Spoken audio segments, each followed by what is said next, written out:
Can you all see my screen? Yes. Okay. So today we want to look at change management, and it's something that is just like benchmarking is part and parcel of ICT strategy and policy. So also is change management. And when you look at it, it follows the same logical pattern that that strategy and policy gives. You have a current state and you want to move from that current state to a new state. And all of that requires change within an organization. So it's important that we also look at change management, because you want to ensure that you achieve your desired goal at the end at the end of the day. What you want to see is a change in the way things are being done, so that you can actually achieve your strategic objectives. So we'll notice, like we've been talking since we started the topic of ICT strategy. The one thing we have emphasized is the need for growth. So once there is growth, if you look at growth of anything, the growth of a plant, the growth of a human being, there is change that happens. Change in the way somebody thinks, the way somebody does things, whatever it is, you see that there's some kind of change. Now, within an organization itself is a human concept, and that change may require management, because you, and even if it's a human being, I mean, those of you who are parents, I've seen my siblings with children. Those of you are parents, you notice as your child grows, you have to manage each stage. When the child starts crawling, you have to ensure that there are no sharp objects around. When the child starts running around, you have to let them know the rules, don't run in the house. When the child becomes a teenager, it's also another stage you have to manage. They go to university, that's another stage. Every stage has to have some kind of management. Now, within an organization, we also have changes. Here we have a few outlined. A business, you may change the way you're carrying out your business processes. And especially when you come to implement ICT, a business process will automatically change the way you are doing something. It may also change the organizational structure. Okay. Normally, when we're looking at strategy development, the organizational structure is always revised. And then we also if we're bringing in strategy and policy, we may change who a person reports to. So if that means if that person reports to another person, then within a system, you may also have to include supervisory roles. So all these are organizational changes. So, and all of these must be managed. Why? Change generates fear. Yeah, change generates fear. Someone may realize, may believe, oh, I may become obsolete, I may not be necessary anymore. And in some cases, when you implement ICT, that situation does happen. But that's not always, when there's no need for fear, it's also good to manage it. Even if you're going to let someone off, it's good to manage it. So why? Because if there is fear, then there will automatically be resistance. Okay? So now what you need to do is manage the end users. Yeah? Manage the end users. And normally we deal with two things. Training and education.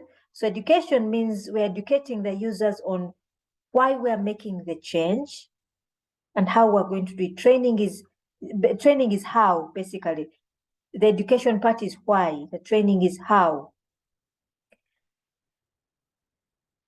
Then you also manage it by including the end user in the organizational changes. So how do we include the user? Let the user be part and parcel of the strategy development. Yeah, let the user be part and parcel of the strategy development. If you're especially ICT, you'd go to each department and ask them, what are your ICT needs? Where are your challenges? What is it that's stopping you from getting to this organizational goal? So don't you think a system would come into play, things like that? So by the time they know we're introducing a system, they know why we're introducing it. So they are part and parcel of that organizational change. The next thing is, what is organizational change? Yeah. So change involves people. It doesn't involve the systems, it involves people, human beings. A machine doesn't care if it's being replaced, but a human being cares if his position is being changed, his or her position, the way he or she does things, they care. So it is about focusing on people as you change the way you're doing things. Change management also considers innovative ways to motivate performance once change is being done. Innovative ways. So it's not just about making the change, but how do we reward those who are embracing and actually performing because of the change? The other parts I have already mentioned, it's about training. Training it involves training, but it also involves recruiting employees who can participate in the anticipated change. For instance, if you're now going to go ICT, you wouldn't want to have employees that are ICT literate. You wouldn't want that in any way. One of the disadvantages you find, and here actually when I was I saw this when I was head ICT at UMU, and I've also seen it now at Mavaleti Factory. It's one of the first things that I pointed out. When you have staff members who are ICT literate, the tendency is to throw all the burden on ICT. So you find ICT is carrying out business processes in systems because the person who should actually carry it out is actually ICT. Ivan, could you please mute? Oh, sorry. Yeah. Thank you. So it's key that management and all staff know what are the core competencies that are required. I'll give you the example of the factory where I am. When I first came, the management was saying that they were very happy with ICT because there was a system. Most teas that are manufactured in Uganda go to Mombasa, and Mombasa has a system to help factories quickly auction off, to help the broker. They help the factories and the brokers. So once the teas go to Mombasa, they go into the hands of the broker. The broker's job now to find market at a good price and immediately pay the factories, which then go ahead and continue their business processes.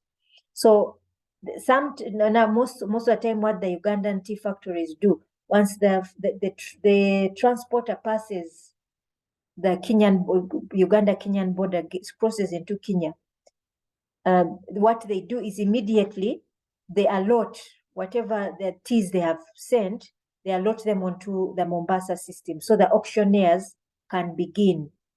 Now, I remember the management was saying that I'm very happy with ICT, they immediately upload. So I remember that's the first thing I mentioned when I got the chance. I said, ICT shouldn't be doing that. That should be the job of sales and marketing. Not because that is their job. The sales and marketing, they're supposed to get market quickly. So they should know how to use the system. So I said, and my suspicion is sales and marketing don't know how to use the system. That's why ICT is being loaded. I said, let ICT focus on your infrastructure. Let them focus now. At this particular point, this factory has only one ICT personnel, one person who is in charge of maintaining the network, whatever the computer devices, the ICT device they have, a relationship with the providers and so on and so forth, and finding new ICT solutions. But this person was now taking on the marketing side. So immediately I pointed it out. So it is important that a company must have employees who are competent, so that you don't find those situations. And I'm sure most of you in your workplaces, you can pinpoint out those situations where ICT is now being loaded with the business processes of other departments, because those other departments don't know how to use a particular system. So that's why it's a key. That's why this section, designing programs to recruit and train employees that are competent to handle these new changes. The change management also involves analyzing and defining all the changes that are going to come up, all the changes. So you recognize that as you're developing your strategy and policy, you should also be carrying out change management as well. You're analyzing where the business process will have to change and who is going to be affected. Yeah. If it's a new system, and you know this system is going to be used by maybe the chief finance officer, the cashier, so on and so forth, you should be able to now to target where the changes are going to happen. It could be, the change could be as simple thing as installing a new infrastructure, or even as extreme as firing somebody who is incompetent, somebody who cannot. So you must also even determine the competences that those employees must have in order to use this new system. Yeah. So change management looks at proactively planning for and addressing all the changes that are going to affect people, that are going to affect the people and the organization. So it is a proactive process. You plan for it. You don't wait for it to happen, then begin to manage it afterwards. Yeah. So you immediately begin with putting up strategies to manage the change. Do we have any questions so far or comment?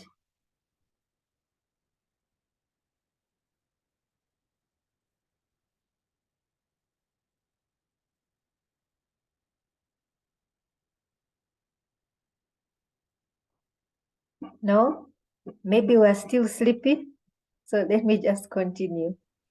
No, it's so far okay, Doctor. Okay.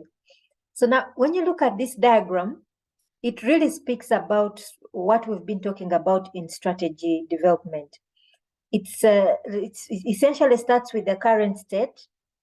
We look at the future state where we want to go, and the sustained outcomes we want to attain. So change management is essentially, we want to avoid the risks. We want to avoid the risks that may occur in case of any resistance. In case of any resistance. So why change management? To understand why we're changing and know what we are changing. This is the education part. The training part is to gain the skills and knowledge to the change. Gain the skills and knowledge to the change. The main objective is that we want to achieve our strategic objectives, because if we don't apply the changes, then we can't obtain the strategic objectives that we have set out. We want to avoid rework. You change you bring in a change, you haven't managed the risks, you go back. That wastes time and money. Then of course, to stay within budget. So here is just a simple illustration of why change management becomes key for any organization once it is integrated in any project. So we in this, by project we mean our ICT strategy. We are implementing now our ICT strategy. We said we want to achieve our intended outcomes. That is the primary goal. So we want to achieve our primary objective. Once we fail to do that, there's a high chance that we will not achieve it. We want adoption to happen. We want the end users to adopt our new policies, our new systems, our new way of doing things. We want them to adopt.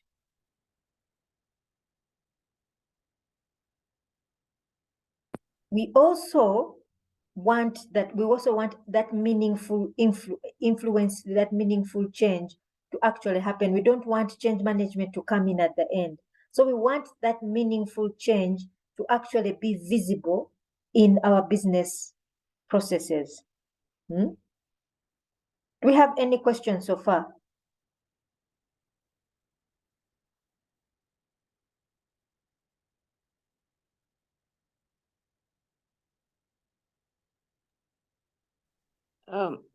Doctor? Yes, please. I don't know, maybe it will come later, but there's usually that aspect of change agents, or they are called what? Change agents, or basically team leads, or people who run or should run the change management program. I don't know if you could I think just highlight a little of that. Yes, Julian, I think you raise a good point, and that should for sure is coming a little bit later. What Julian is pointing out, in the process of carrying out change management, you have those people who take lead, those who are going to be the spokesperson, those who are going to be the motivators in places where you are not going to be. Okay, I'll give an example. When I remember when I was head ICT, we talked about we talked within our department that let us focus on the university's key strategic objectives. So we said, let us set up Moodle. We set it up. We got zero response. We actually called some faculty deans, showed them the system. We got zero response to Moodle. Now, something happened. There was a project that came in. I forget the name, but it was essentially, and I think maybe Emma or Jude can help me, or Justin, the project that was run by Father Max. Essentially, it was looking at pardon? Sorry, Emma? Tessia, yes, Tessia, thank you. It was called Tessia. Yes. So Tessia was looking at teaching and learning for social change. So they are looking at problem-based learning, and in it they were integrated using ICT. So these lecturers, the academic staff, when they got into this project and saw how they could innovatively use ICT, these guys came in and really, with so much enthusiasm, talked about the changes that they saw themselves as they began to teach using ICT. And just like that, ICT became part and parcel, because fellow lecturers were now change agents, not ICT. Yeah, not ICT, because ICT, we our view is very different from the end user. The end user is very shy about ICT, scared about ICT. There's that fear factor. But when lecturers got up and began to talk about the change, the innovations they saw, the beauty of ICT, this project literally within months had changed the attitude of everyone. So that even when we got into lockdown, they were the driving force. They were the driving force into getting all staff onto Moodle, onto using Zoom and so on and so forth. It was they were the change agents. So Julian, thank you for that. We shall meet that ahead, but it's a big key point. So here we are going to look at some stages of change which we can proactively manage. Yeah, the stages of change which you can proactively manage.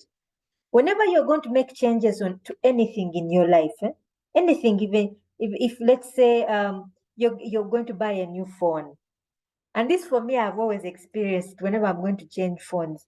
I'm always attached to the previous phone. Even if I've had it for 3 years or 4 years, there's still some attachment. And I always feel like, really, I'm letting, there's that sense of loss. There's that sense of loss. Even if like it states here, no matter how positive, even if the phone I'm getting is much better in specs, in looks, in what, there's always that sense of loss. So one is to understand that sense of loss will be there. Two, the sense of confusion. Again, let me go back to the example of the new phone.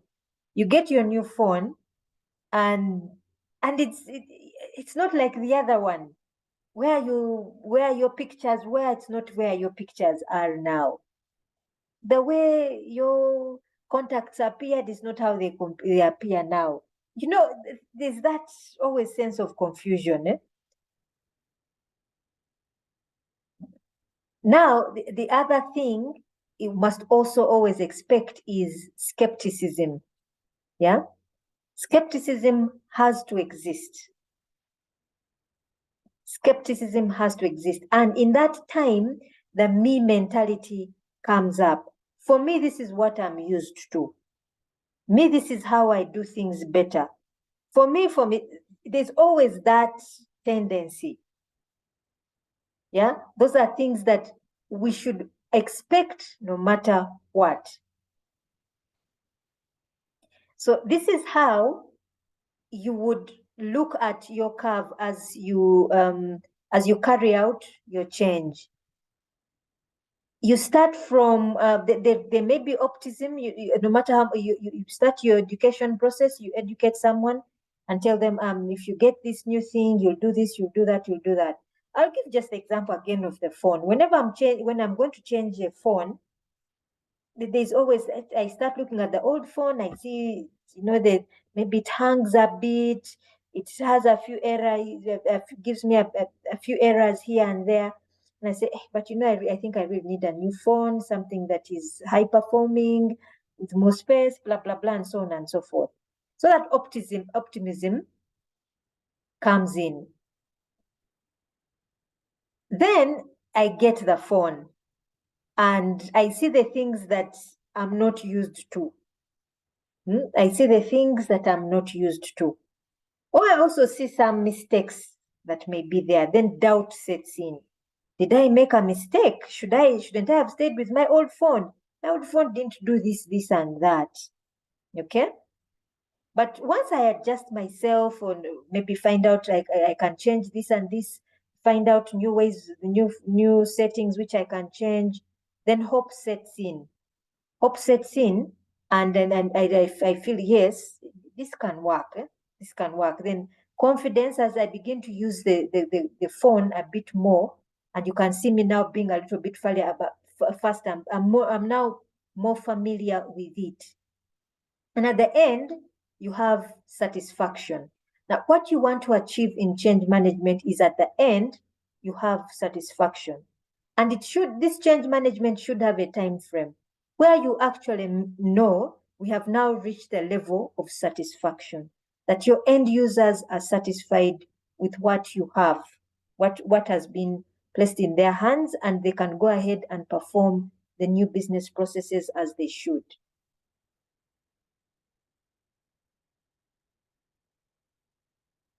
Now, we also have the negative side, responses to the negative side. Usually the negative side starts with a stable situation. You have something stable. You have something stable, and then a change automatically comes in. So when that change comes in, things come to a standstill. Yeah? Things come to a standstill, and what you experience is denial, where people are denying the new processes that you're bringing in. With that denial comes anger, especially when you persist. With that denial comes anger. So how do you respond? You respond by bargaining. You begin to bargain with the end users. Yeah. Begin to bargain with the end users, maybe the benefits of the system. Okay, where can we make changes? Is it possible for us to make changes? We go back to the supplier, and is there a way we can change this and this or that, and things like that. Now, at this time, expect depression to occur with the end users, because things are usually at this time, things are not moving. They're not moving as they should. But this is the time to have those change agents continuing the process. Now, once the changes come, you go ahead and test and see. So one of the key things about policy development is you should have a policy that has a relationship with your supplier. So that when you have a new system, in case you have a situation like this where you have a negative response, that bargaining process should have identified things that are undesirable and things that need to be changed from all stakeholders, so that when you take it back to your supplier, it should be part and parcel of the contract that they should be able to make those changes. So once they make those changes, you test again until you achieve acceptance. Yeah, until you achieve acceptance. Do we have any questions so far? Yes, Ogola. Thank you, Doctor. In case of such a scenario, because this flow seems to suggest that at the end of the day, yes, this change has to be accepted. When you look at the last, the final position, and there are cases where you have to revert back to where you came from. You're like, you know what? We got a raw deal. Let us simply go back to our original position. Yes, that one you can revert to your old way of the old process, but with an endpoint in mind that you need to apply a new system. Because remember, you have your strategic objective to achieve.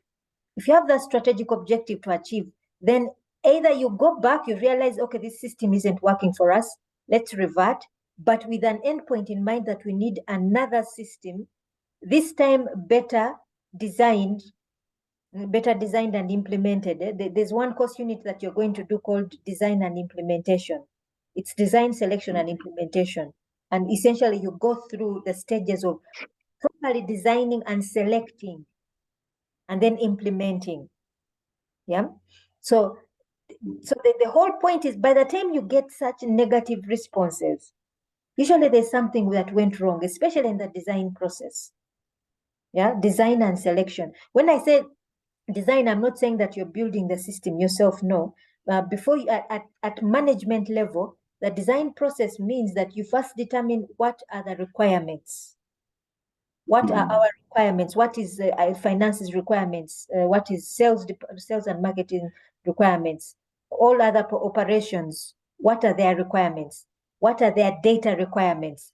Who inputs this data? Who accesses it? How is it supposed to be manipulated? So that when you get that system, it matches your requirements.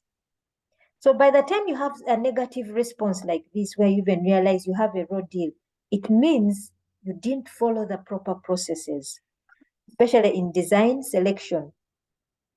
So yes, Ogola, you're absolutely right. There are times when you have to revert, but with at the back of your mind is that you must have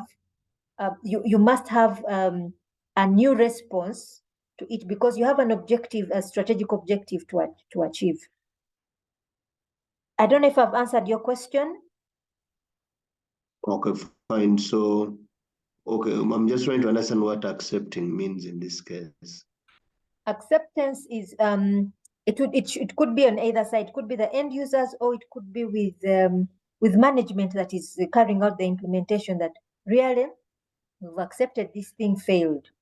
Let's revert back. Okay. So I'd got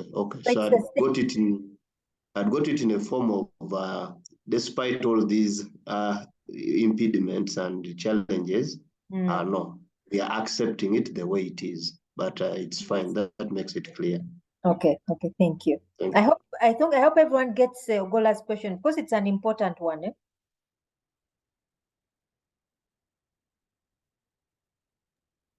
Yes, doctor, we do. Okay.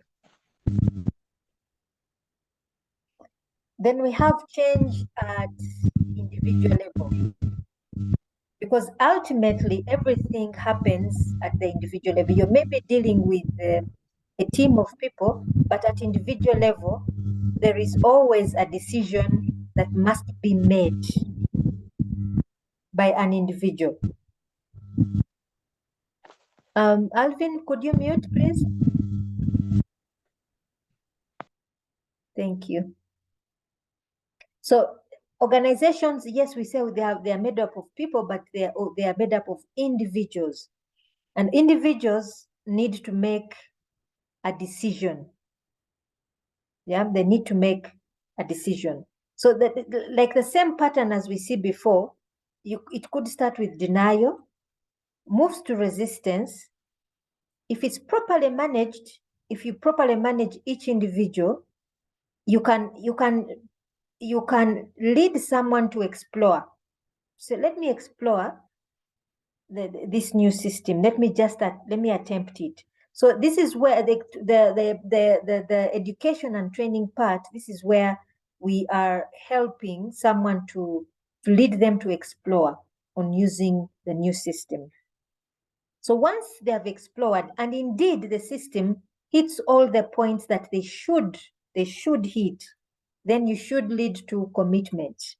That should lead to commitment to the new system. But like I said before, the system should be able to achieve. So for someone to be committed, they should be able to see the goodness in something. Okay? The goodness in something. If there's no goodness in something, you're not going to use it. Ultimately, you will not use it. Take an example. If we didn't see goodness in using Zoom, right now we wouldn't be using it. So far now, I don't know for how long we've been using Zoom. I think we started in 2020. Emma can confirm. If we continue to see the goodness in using Zoom, we shall continue to use it. We shall continue to be committed to using it as individual lecturers and students. Then there are those, if you don't, then you pull back. So again, like reverting also back to Ogola's question, which is really important, if the system is not a good system, you won't get to this stage. Yeah, you simply won't get to this stage unless somebody reaches a point where they accept that this has failed. Let's revert back to something else. So, like of everything we have seen, we do have methods. We do have a method to implement change management, or to help us manage our change. So again, this whole process follows the very same process of strategic management, the very, very same process that we go through. We start with planning. So this is where we ask, why are we changing? We analyze our stakeholders. Who is going to be affected by the change? We engage our leaders.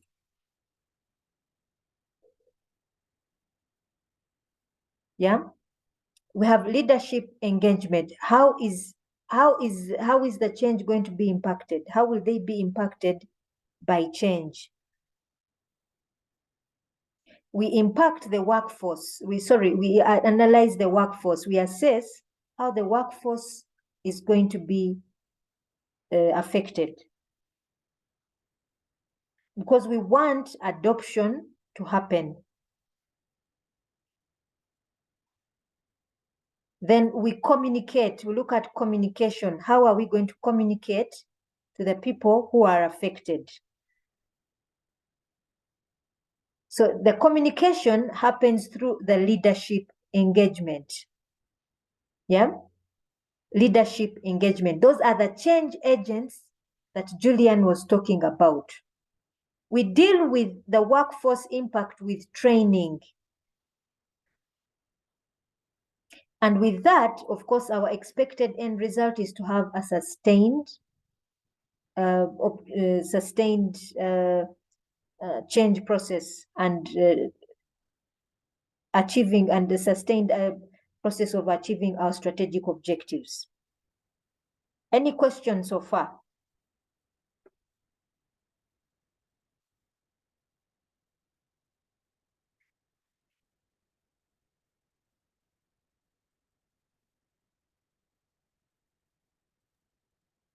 So far, okay, Doctor. Okay. So here, just another key point I wanted to point out. When we're looking at how the leadership is, our change agents, how are they going to be impacted by the change? I'll revert back to the example of Tesia that I gave earlier. When the change agents came out and pointed out how using ICT in teaching and learning, how it impacted their teaching process. That was then, they then used that to communicate to other lecturers. Yeah, because they went and tested and saw how good it was to use ICT, and they came back and sold the idea to their fellow lecturers. So this is where the change agents come in, the key points about the change agents, because they are the ones who come out and point out the goodness of using something.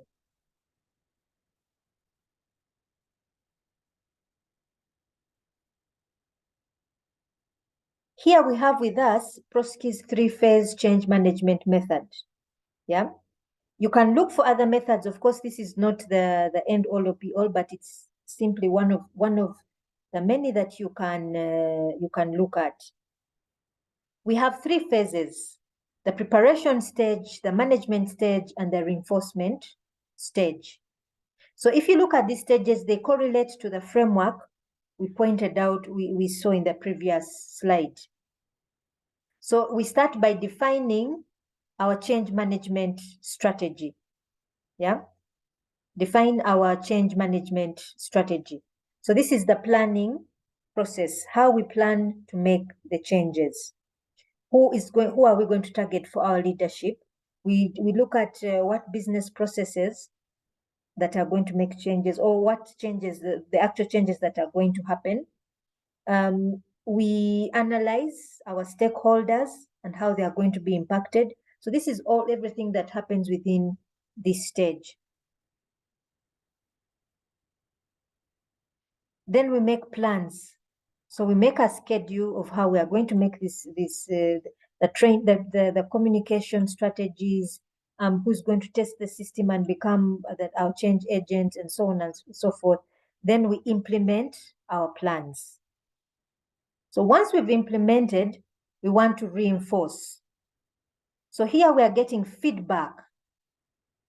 We're getting feedback from all our stakeholders. We get feedback from all our stakeholders about the change. We analyze the gaps that have been identified, and these gaps help us to manage resistance.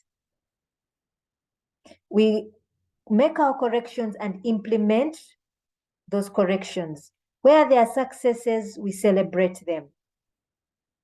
Yeah, so from these gaps we have identified, we make corrections, we ensure that corrections have been made and implement. Do you have any questions so far?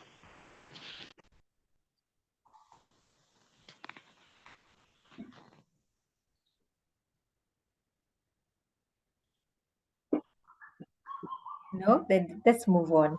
So these are the basically things I've been talking about, so I will not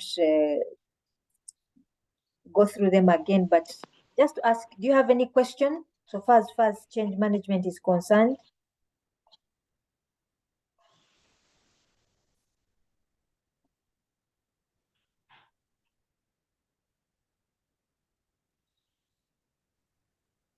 Do you have any question? Pardon? Seems okay, Doctor. Okay. So if we don't have any question, then I guess the next stage is for you with your presentations. We've almost used up just about less than an hour for this session. So I think our timing is not bad.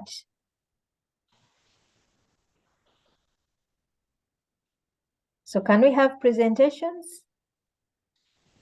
Yeah. Yeah, thank you.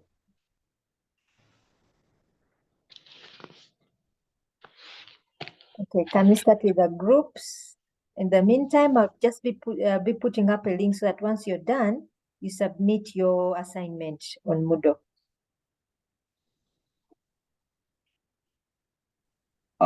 Morning, members and everybody. Morning. Yeah. This is Group A. We had to come up with ICT training policy. Majorly, let me have it in this. Sorry. We had to define what ICT training policy, and we said is a set of guidelines and procedures that describes how a specific institution, organization, or a school offers training or support for its staff and students on how they can use technology safely for teaching, learning, and administrative processes. It should also cover, or it also covers, initial training, professional development, roles and duties for each staff, and evaluation process of the policy's effectiveness is also done in a due course. So this written ICT training policy serves as a roadmap on how ICT training will be implemented at this Clarion School of Boys. With help of this policy, all faculty and students, teachers will have access to proper and independent ICT training, enabling them out to use technology effectively and safely. That was the definition. Then we had certain objectives of the ICT training policy, because doing a training, there should be an objective or objectives why you are doing the training policy. And we said one of the objectives, we said to provide staff and students with the necessary skills on how to use ICT effectively for teaching, learning, and administration purposes. That was one of our objectives. And another one was to ensure that all staff and students are aware of schools' policies and procedures for the safe and responsible use of technology. This one is major tackling how to use technology. Maybe if there is a mailing system, how to use it by following the policy of using the mailing system. Another one was to encourage staff and students to use technology to enhance their teaching, learning, and then administrative tasks or their activities when they are doing the teaching, learning, and administrative work. Another one was to provide opportunities for staff and students to develop their ICT skills and knowledge through continuous professional development. Because this is a school, students have to go out there, or they have to go out there. They have to learn more skills in ICT. So this training policy will help on tackling that. Another, how the training will be done, training provision. How will it be distributed among staff and students? Then also the administration. We said all staff and students will receive initial ICT training upon enrollment or employment at school. So when a student is admitted, as they enroll for a certain semester or term, they have to do initial training on different ICT, how to use certain ICT infrastructure. This will be done as students enroll, as a staff is employed. It is some bit of induction training.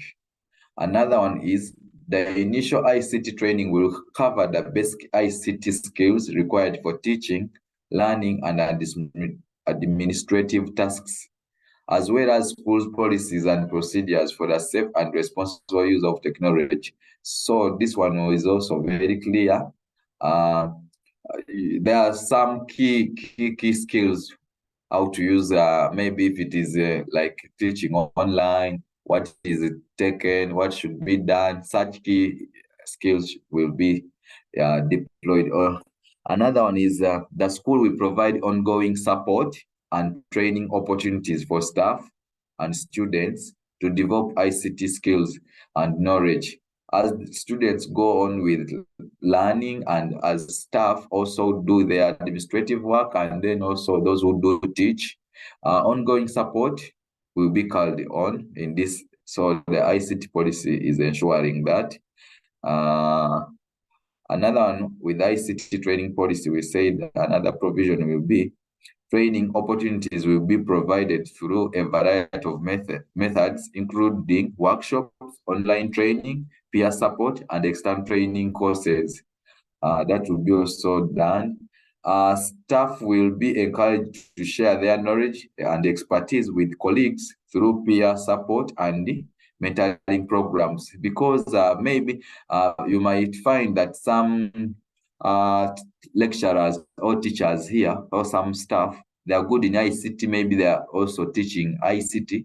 They will share with colleagues on knowledge concerning ICT. So it will be one way also of training provision. So we also had to highlight responsibilities. And we said the school's ICT coordinator will be responsible for the implementation and coordination of ICT training policy. So these are different roles for the different individuals. And we said the ICT coordinator may be the head of department, will be responsible for the implementation and the coordination of ICT training policy. Another one, we said all staff and students have a responsibility to attend and actively participate in the ICT training provided by the school. So it is everybody's mandate to attend, students, staff, and then they attend the training. And then we also said the staff will be encouraged to integrate technology into their teaching, learning, and administrative tasks. So as they get knowledge, they have to put it in practice as the way they are delivering their classes and then doing administrative work. Also, we highlighted students will be encouraged to use technology for their learning tasks under the supervision of their teachers. So once a teacher has given some work for the student, they should be encouraged how to use technology to come up with their work. We said also all staff and students have a responsibility to use technology safely and responsibly, and to report any concerns and incidents to the school's ICT coordinator. This one could be the head of department for ICT, but we say the coordinator. So anything they incur when they are using the technology, they can report it, and then that such issues can be resolved. But it is always everybody's responsibility. Staff and students report that. Then evaluation. We talked about evaluation. The school will frequently assess the ICT training policies efficiency and make changes as needed. So the evaluation will be ongoing. Like as we said previously, if I'm to take you back, all staff and students have the responsibility to use technology and safely, and also report any issues they incur as they use the technology. This will be one way of evaluating the ICT training policy. Is it working? Is it serving our purpose of development, of coming up with ICT training? So that will be an ongoing evaluation. That's how we know that ICT training policy is really working for us. Then the school will also seek feedback from staff and students on quality and usefulness of the training provided. So there will be feedback. They organize feedback from students. They will talk about whether they have gotten something from the training being done on ICT. So that will be another way of evaluation. Yeah, in conclusion, we said this written ICT training policy aims to ensure that all staff and students of client school of boys have access to adequate and appropriate training in ICT skills. And this will enable them to use technology effectively and safely for teaching, learning, and administrative work or tasks. This school will provide ongoing support and training opportunities to ensure that students and staff can develop their ICT skills and knowledge. Because also, as I said, as a student enroll and as a new staff comes in, initial trainings are done. So once these training policies, ICT training policy will aim to ensure that all staff and students of Client School for Boys have access to adequate and appropriate knowledge. This is what we add for Group A on ICT training policy. Thank you, Emma and team. That's a really good one. I think that's a really good training policy. So if you can imagine if you translate that to all other policies, but thank you. The format is good. You also the content you've put there is also quite good. Thank you. Do you have the next group? Yes, Doctor. Let me just share.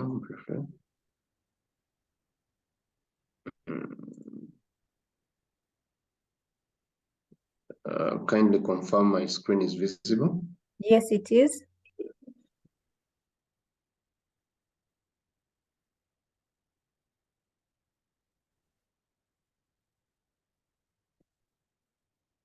Thank you, Doctor. Thank you, class.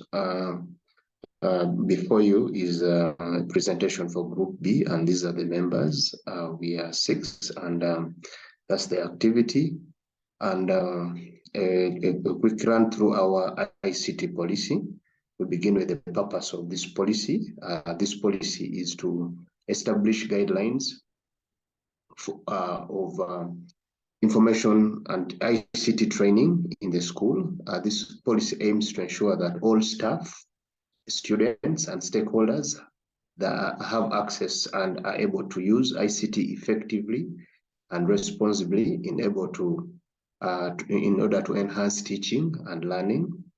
Then the scope of this policy is that it applies to all staff, students, and stakeholders who require the ICT training. And the policy covers all aspects of ICT training, including but not limited to software applications, hardware, internet use, and digital literacy.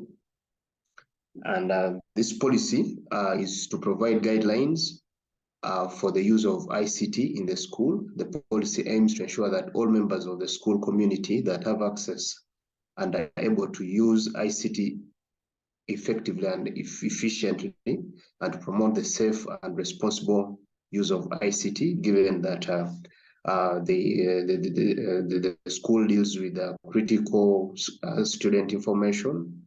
So there is need to promote safe and responsible use of technology. So again, the policy will apply to all staff, students, and stakeholders. And this policy will be reviewed after 2 years to better respond to the changing ICT training needs or training requirements. Because we know that the ICT is a very dynamic field, so you're bound to have, you need to have your training policy or training focus or equally dynamic. So the training policy will focus on providing appropriate ICT training to all staff, students, and stakeholders, promote effective use of ICT in training and learning, ensure safe and responsible use of ICT, providing guidelines for procurement and maintenance of ICT resources, ensuring compliance with the relevant laws and regulations. From our strategy that we presented last time, we saw that Clarion School had a number of challenges, and so this policy seems to fuse into the last strategy to give guidance on how best we can close the gaps identified in our last presentation. The eligibility for the training, we say all staff who require training to enhance, all staff members who require training to enhance their ICT skills for efficient functioning of the school will be eligible for this training.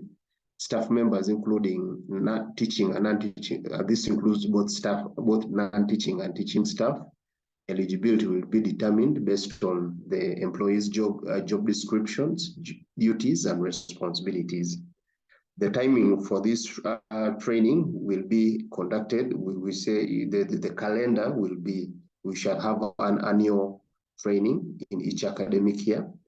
But also, if there is any upgrade or change in technology, an appropriate training will be provided accordingly to the affected units or individuals. But also, we say that in case, the ICT skill enhancement will form part of new staff orientation or induction process. If we have new staff that are just joining us, we, as part of our orientation process, we are looking at having a brief, a brief warm-up session before they get fully inducted or fully operational in the school system. Then training needs, specific job roles will be identified and assessed for their specific training needs. The training needs will be evaluated in line with the school's ICT objectives and goals. For example, teaching staff may need training on how to use interactive whiteboards, whereas non-teaching staff may need training on how to use student management systems or administrative software. So it's simply saying that the different staff groups in the school or even students will require different levels of training, different kinds of training, different topics.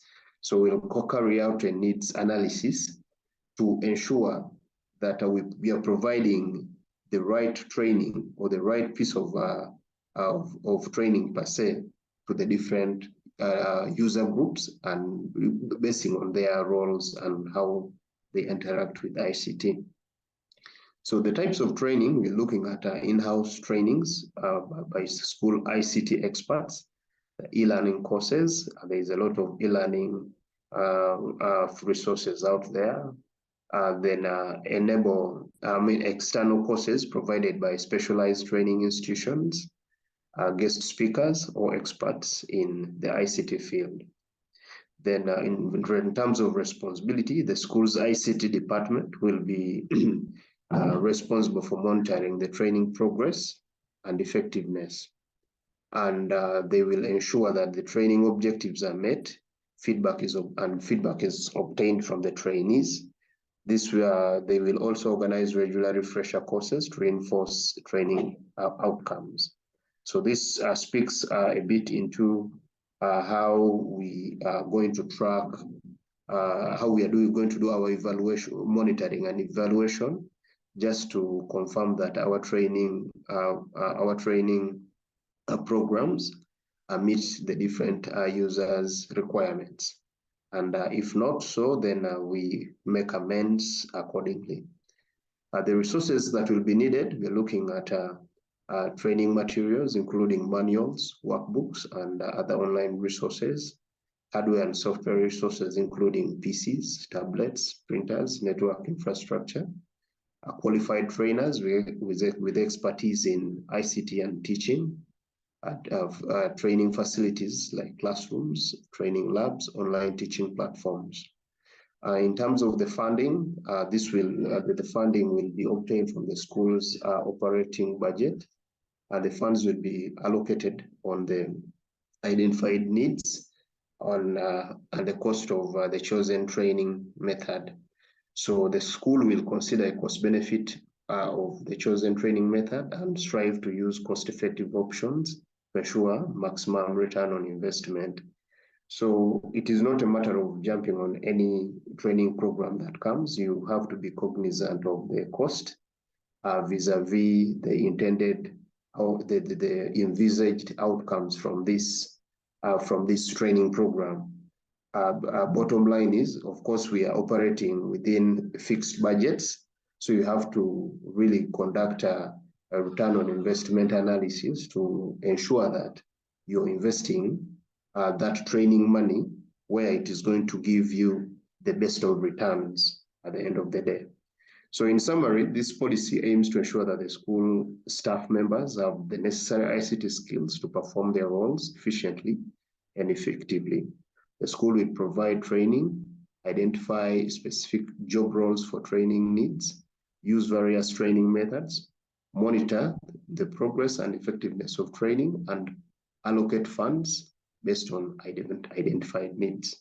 That is all from us, Doctor. We thank you and welcome any comments. Thank you.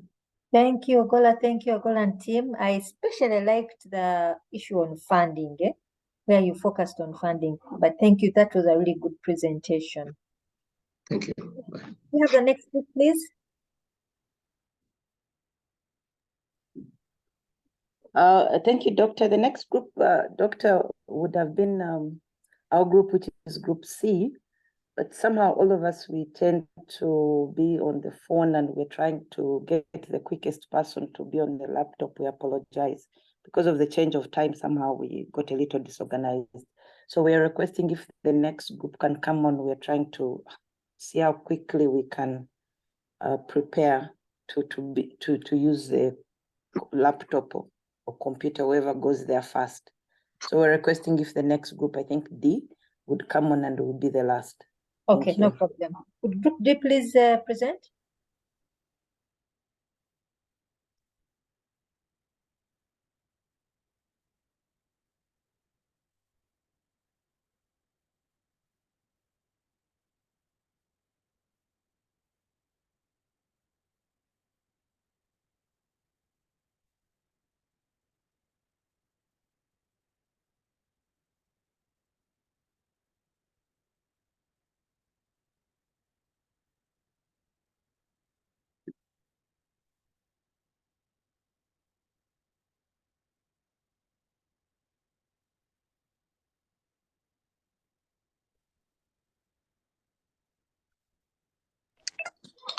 Group D.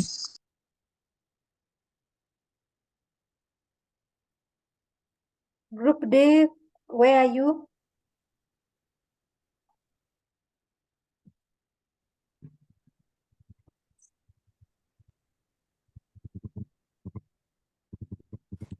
Yes, we are trying to upload. Okay. Group D is coming in. Okay, okay.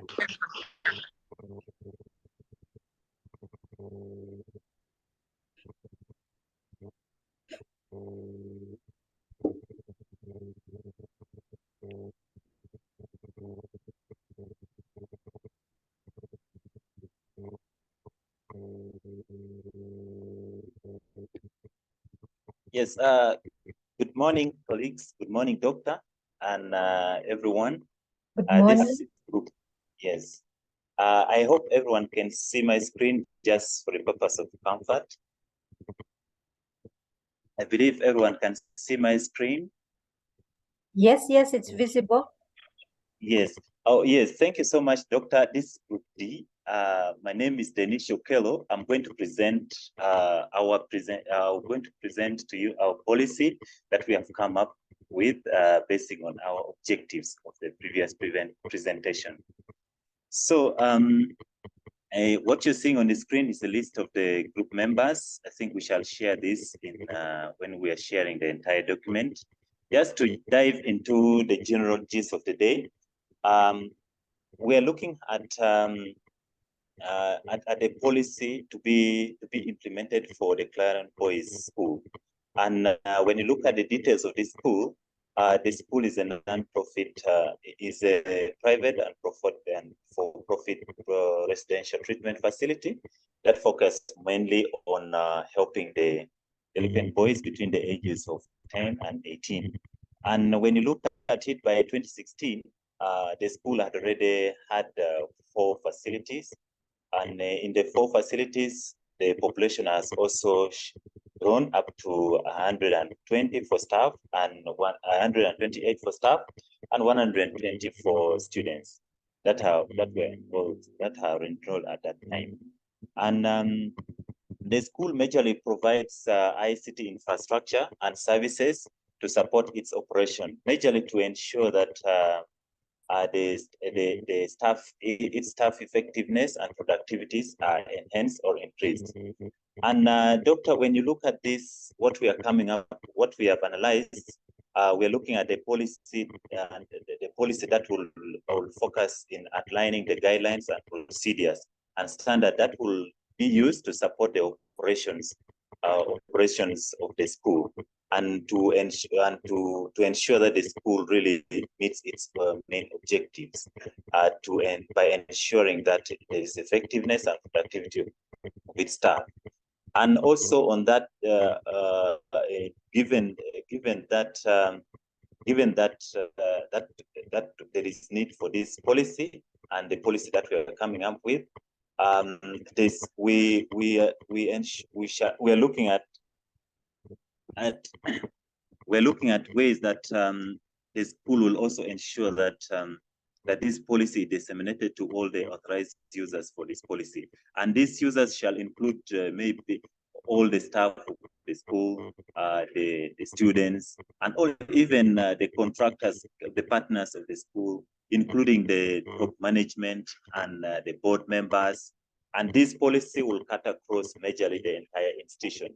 The entire institution means all the 4 facilities in different geographical locations of Chicago, Michigan, Indiana, and Missouri. And we are looking at this policy will majorly be reviewed periodically to ensure that it remains relevant, and to make sure that it is always aligned with the strategic objectives of the school. So briefly, that is about the introductory part of the policy. And the first policy that we are looking at is the acceptance use policy. And this policy is focused on ensuring that we achieve certain objectives. And some of the objectives that we are looking at under this policy is just to ensure that there is appropriate use of the facilities ICT services, and also to define the responsibility of the users of the ICT, the users of the ICT infrastructure and its services. And also some of the objective is to provide guidelines for the conditions of the acceptance and appropriate use of the computing and networking resources, which is provided for use by academic professionals and support staff and students of the school. And this is focusing across all the 4 branches of the institution. And also, this policy ensures that the ICT resources are used in appropriate fashion, and also it supports the school's mission and institutional goals. And this it is also focused on encouraging the users to understand their own rights and also responsibility for protecting the school's ICT resources. And also the policy also focuses on protecting the privacy and integrity of data stored on the school's network. And also lastly, the policy focus generally on elaborating the consequences of the inappropriate use of the ICT resources in the school. So that is majorly the objectives of the policy, and the general rationale for these policies that we are defining is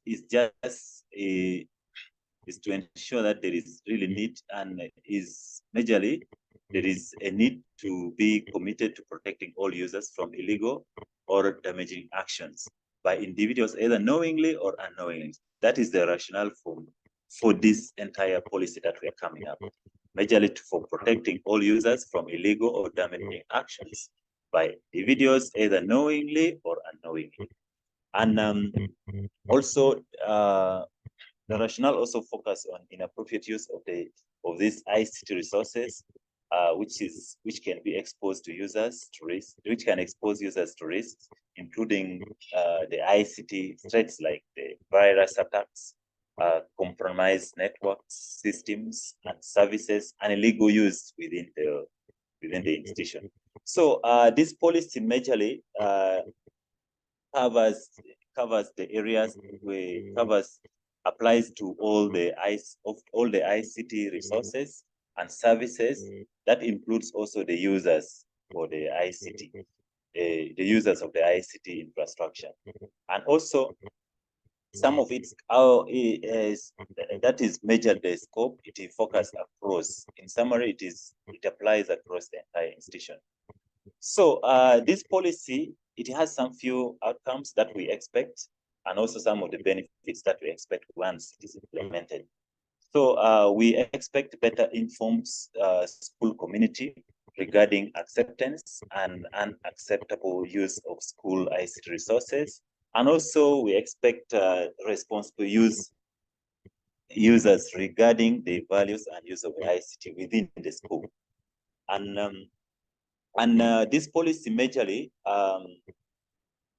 we look at how are we going to implement this policy and how is it going to be, how is it going to be adopted. The first is that we are looking at the general responsibilities and procedures that will cut across the entire policies in the document. And one of it is that one of the procedures or the ways of or the strategies that we are going to use to make sure this policy is into effect is that the board shall be responsible for approving the policy and the standards, and including ensuring that the top management leads the implementation of this policy or the standard. And also in that, when you're drilling down, you look at when the top management leads the implementation. Of course, the ICT supports the ICT team who are responsible for the hands-on implementation, and will be focusing on the implementation of the strategy that has been already defined by the top management, and it has already been approved by the board of the school. And also, the users of the ICT infrastructure, they will also be responsible to really adhere to the guidelines that will be outlined in the policy. And that is briefly about the accepting use policy that we have defined based on what we have. And also, when you look at our main objective, we are looking at implementing a robust ICT infrastructure. When you're looking at robust IT infrastructure, we can't ignore the fact that there should be an operations, or the operation of the infrastructure itself and its implementation. So therefore, the ICT operations and managing policy comes in handy.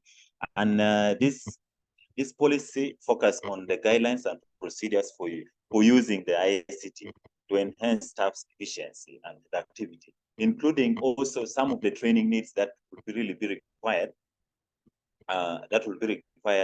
To use the ICT infrastructure within the school. So the main objective and the purpose of this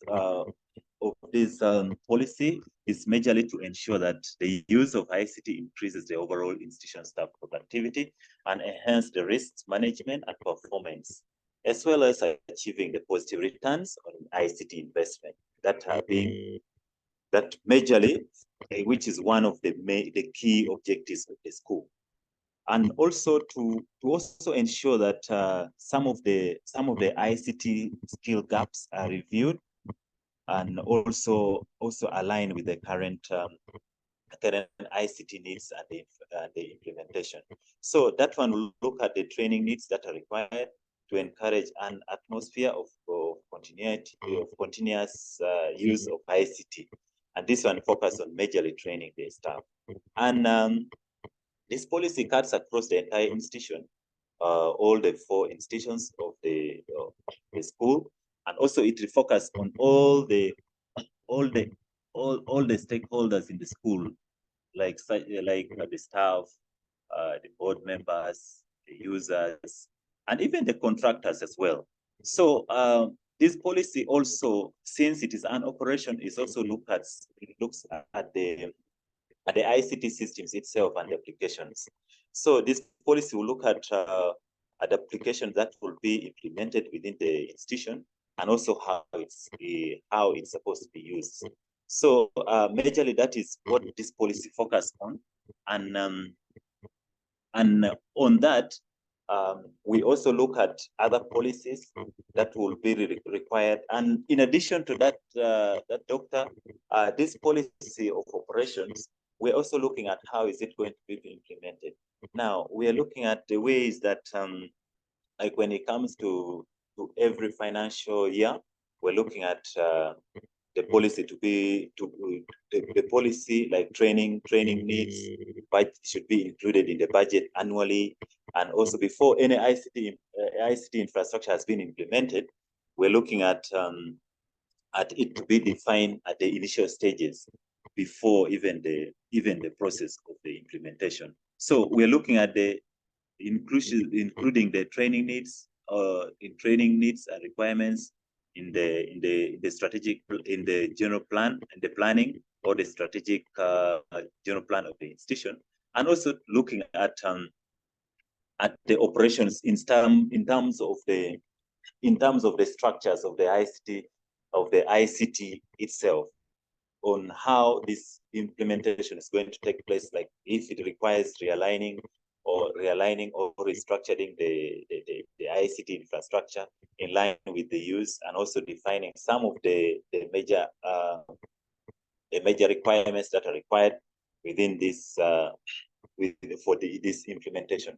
So the policy focus on majorly on that areas. So then one of the key challenges that we noted in the school is that there is really high risks of data, because you look at the data has been the data and systems have never been backed up for a long time.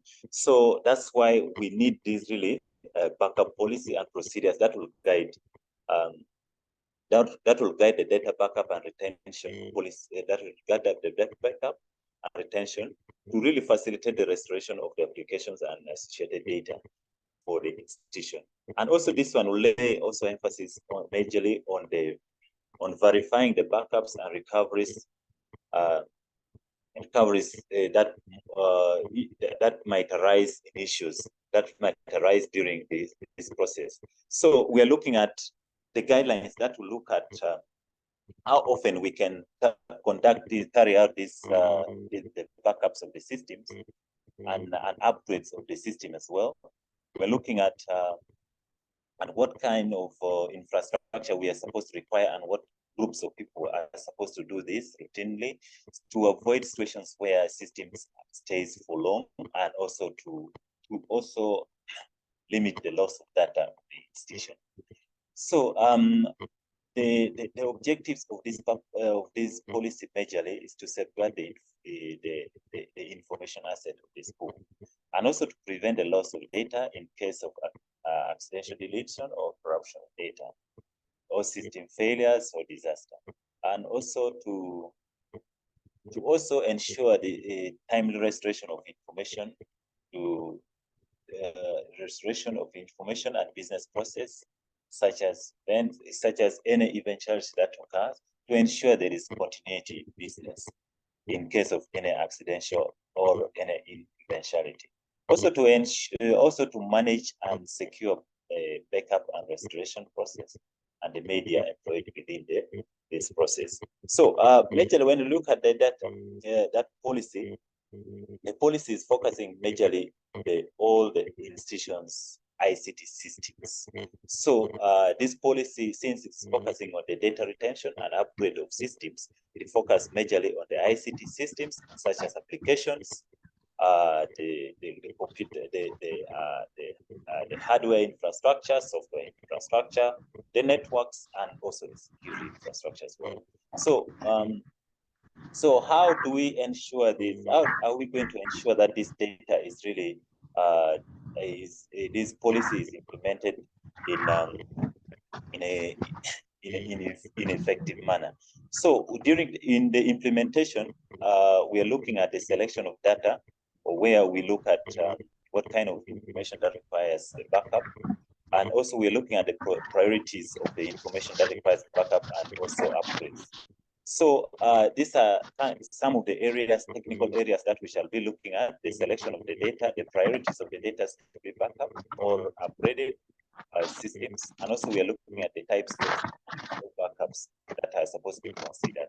And also we are looking at the schedules. When are we supposed to do this? So when you look at the policy, we are looking at the routines, checkup, and the duration of the execution. And also the retention policy, we are looking at the time period for which the backup images or upgrades will be retained or will be undertaken for the institution, and also the data to be retained. So this one is majorly the policy and the backups, but also when we're looking at the guidelines that will guide this implementation, we're looking at the data storage and management policy that will be defined to ensure that data integrity and availability and confidentiality are ensured. And also we're looking at regular backups and data replication such that shall be implemented to minimize the risk of data loss. And also we're looking at ensuring that there is retention and recovery process to establish and comply with the legal and regulatory requirements. So this policy majorly is going to guide the backup of the institution's data and also the upgrades of systems of the institution. And in addition to that, we are also considering the ICT management policy, ICT maintenance policy, and this one focuses majorly in ensuring that ICT devices within the school are well maintained so that so as to ensure there is safety and proper usage of systems. And the main objectives, the purpose of this policy is to ensure that all the ICT equipment is regularly serviced and maintained to minimize faults and system downtimes. And this policy will apply to all the institutions, all the institution branches, and also it will apply to all the ICT systems and applications that are being used within the institution. And when you look at that, also the school really was. Thank you. Yes. Danish, just to, I see you guys developed an entire ICT policy. Thank you. But in the interest of time, let's just focus on the training policy. Okay. Yeah.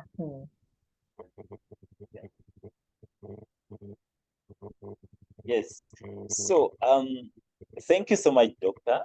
Our training policy we have included inside our operations and management policy. Okay. So yes. So because now training is under operations, looking at how looking at the entire operations of the institution. Now, under this policy, we are focusing majorly on utilizing ICT to enhance staff efficiency and productivity. So, in this, for us to be able to ensure there is efficiency and productivity, training is required for users of the system. That's why under this policy, we are incorporating together with the training needs that are required within the institution. And in this, we are looking at first reviewing and identifying the ICT skills gaps that the institution is facing, or which currently notice that the institution, there are several systems we're looking into coming up with the design of the entire architecture of the school's operations. So we're looking at also the training areas where users are trained before using the systems, and also ensuring that in the budgets of the school, the training requirements are also included. And the good news is that the school really encourages the training opportunities. So this policy will guide how this training is going to be conducted. And within this, we are looking at the trainings to cut across all the users within the institution. So basically, this is what we have, Doctor. Hello? Thank you, Danish. Yes. This is appreciated. I realize you've done a whole policy, but this is what I'll focus on. One of the good things that you have done is, of course, you have highlighted the fact that when we talked about the generic sections of a policy, training, security, it actually means that if you're talking just about security, it will include the password policy, and many other policies. So in actual sense, it's not that a policy just has those three, but those three are the generic that produce even others, that others become actually part and parcel. Thank you, Danish and team. Can we have the last? Can we have the last group? Thank you. Julian Thank you and so team, much. are you ready? Thank you. Julian and team, are you ready? Yes, we are, Doctor. Thank you. Just hold.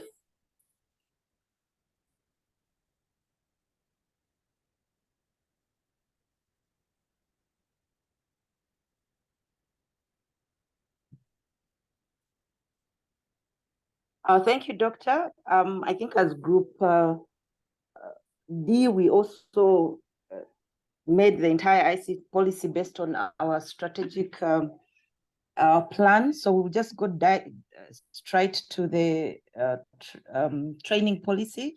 Just to give you a highlight, our scope of our entire strategy was on all these things, and training was one of them. So what we'll do, we'll just go straight to the training policy that we had done for the entire ICT policy. So I'm going to go straight to our ICT training policy, and I'll ask Sylvia to come in and make the presentation. Thank you.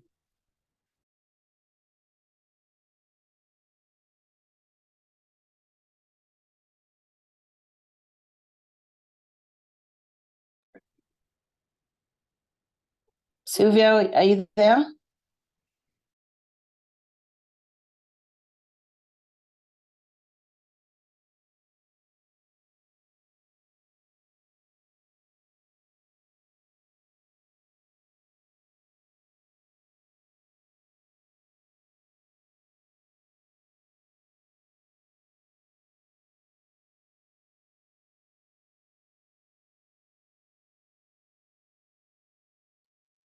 Sylvia, are you there?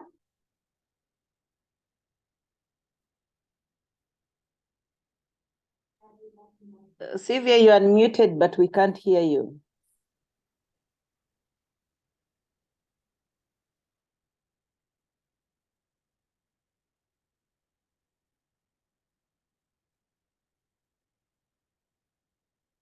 Okay, Doctor, why we are, well, I was trying to see if Sylvia can come in was because the rest of us, we had planned to present the other areas, and training was her part. Okay. Sylvia, let us know if you're struggling, then I think we can.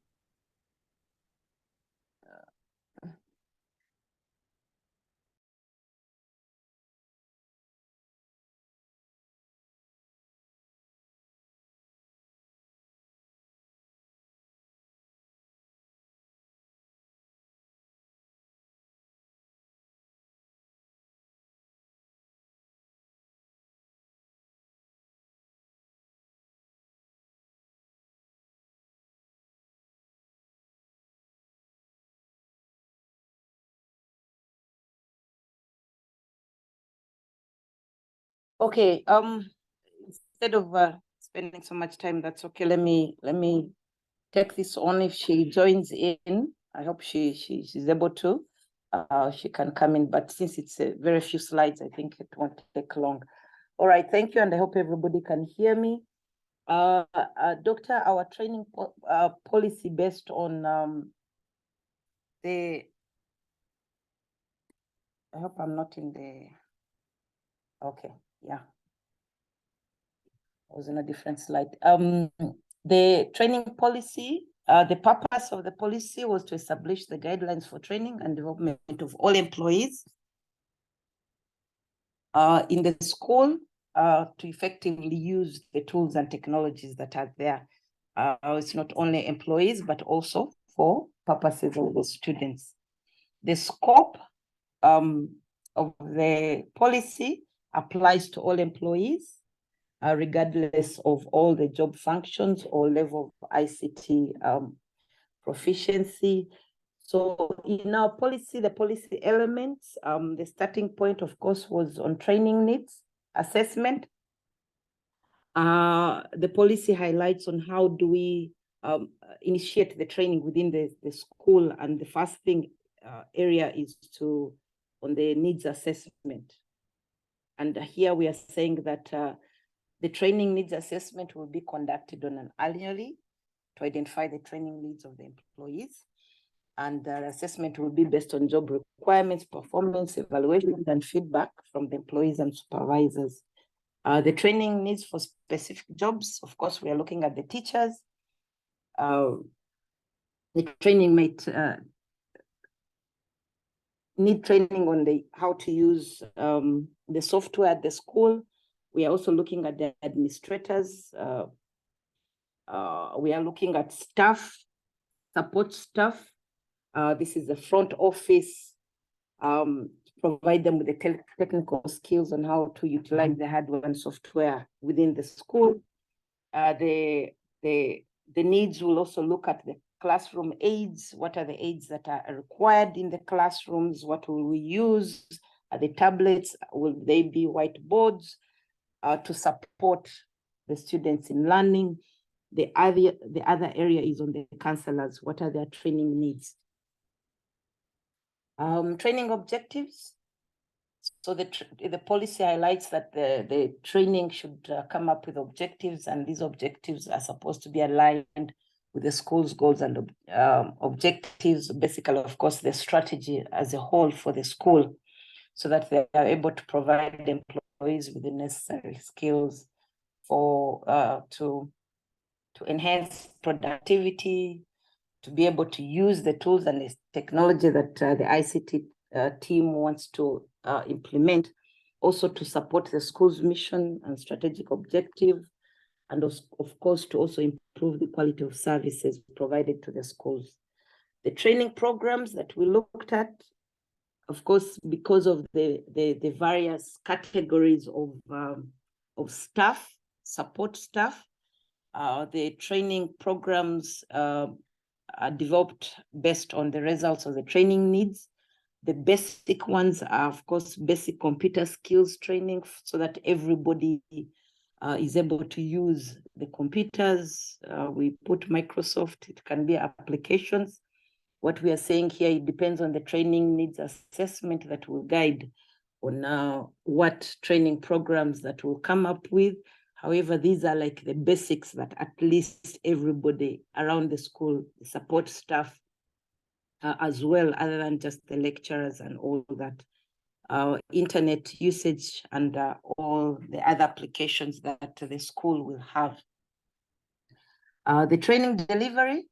So the policy highlights how the trainings will be delivered. Training will be delivered through methods like instructor-led training, on-job training, peer-to-peer training. Again, all that is based on the assessment. There are certain groups that may need peer-to-peer kind of training, but the policy provides for all the different groups and delivery methods.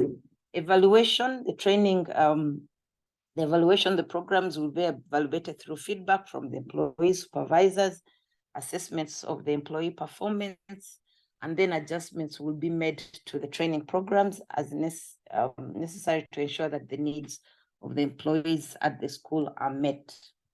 Responsibility, the ICT department will be responsible for delivering the training based on the assessment. All employees are responsible for participating in the training programs. Their supervisors are responsible for encouraging and supporting employees in the training. Of course, we also added the bit element on the funding. The funding will be allocated for the development and delivery of programs, including the costs and the rest. And of course, this policy will be reviewed annually to ensure that the relevant training is done and the effectiveness within the school is met. So, Doctor, that was ours. from Group C, we had, yes, done the complete ICT policy based on our strategic plan. Thank you. Thank you, all of you. I realized there was a miscommunication. The communication from me wasn't clear on whether it should be the training policy or the full policy. That fault was on my side, so apologies. But still, for the sake of fairness, let me just mark the training policy for everyone. So I want to thank you all for the good work you've put in, and also for my change in teaching schedule. Really, my apologies for that, and I thank you for being really understanding. Just to let you know, I've put the link for you to upload your assignment. And I spoke to Vincent and Marcelino. Vincent, are you in the class? Ali, about your group? Yes, I see Vincent is there. Vincent, Yes, I changed the groups. When I checked right now, it indicates, let me just check just to be sure.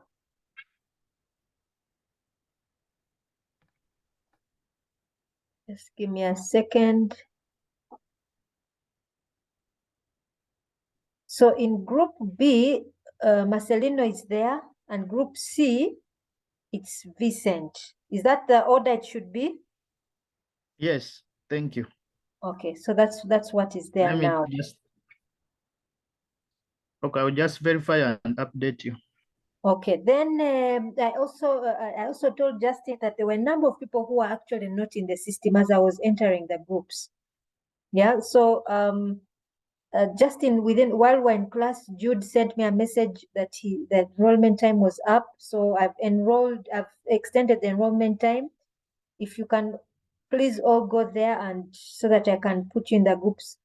I can still be able to mark, but there are usually times errors when I'm doing things manually. But when it's input in the system, mark allocation becomes a lot easier and reduce errors as I mark. So if you can all do that.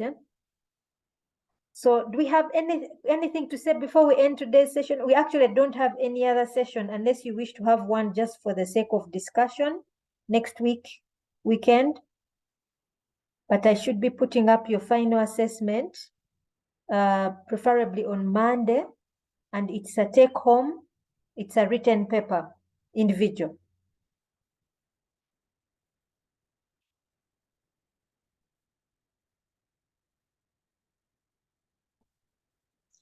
Doctor, if I may ask, those who had already enrolled on Moodle, we shouldn't re-enroll again. No, for you, you're okay. It's for those who are not enrolled, so that I can assign you to the groups.